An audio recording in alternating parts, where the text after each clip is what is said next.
అందమైన పచ్చని అడవిలో బుజ్జి కోతి, చిట్టి కుందేలు, రాజు సింహం, బిట్టు కాకి మంచి స్నేహితులు. ప్రతిరోజు వాళ్లు కలిసి ఆడుకుంటూ, నవ్వుకుంటూ సంతోషంగా ఉండేవారు. ఒక ఉదయం బుజ్జి చెట్ల మీద దూకుతూ ఆడుకుంటుండగా ఒక పెద్ద పాత చెట్టు వేర్ల దగ్గర విచిత్రమైన వెలుగు కనిపించింది.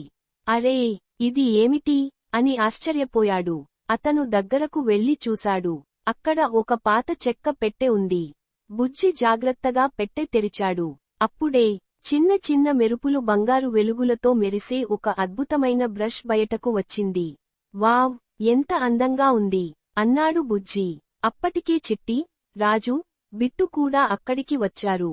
బుజ్జి సరదాగా నేలపై ఒక అరటిపండు గీశాడు. అరటిపండు ఆ అరటిపండు నిజంగానే బయటకు వచ్చింది. అయ్యో అని చిట్టి ఆశ్చర్యపడింది. ఇది మాయ బ్రష్ అని బిట్టు అరిచింది. నలుగురూ చాలా ఆనందపడ్డారు. చిట్టి క్యారెట్ గీసింది. రాజు పెద్ద లడ్డూ గీశాడు. బిట్టు రంగురంగుల బెలూన్లు గీసింది.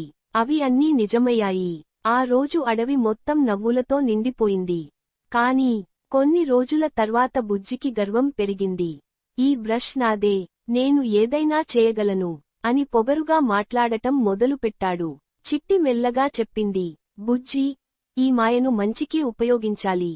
కాని బుజ్జి కోపంగా మారిపోయాడు. నన్నెవరూ ఆపలేరు అని అరిచాడు. కోపంతో నేలపై ఒక భారీ రాక్షసుడిని గీసేశాడు.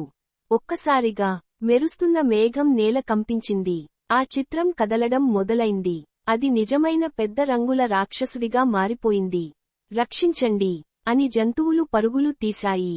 రాక్షసుడు చెట్లు కూల్చాడు, రంగులు చల్లాడు, అడవిలో అల్లరి చేశాడు. బుజ్జికి చాలా భయం వేసింది. ఇది నా తప్పు అని బాధపడ్డాడు. అప్పుడు బిట్టు ఒక ఆలోచన చెప్పింది. దాన్ని చెరిపేస్తే రాక్షసుడు మాయం అవుతాడు. కాని ఎలా అని రాజు అడిగాడు. చంద్ర సరస్సు నీటితో అని బిట్టు చెప్పింది. నలుగురు స్నేహితులు వెంటనే చంద్ర సరస్సు కోసం బయలుదేరారు.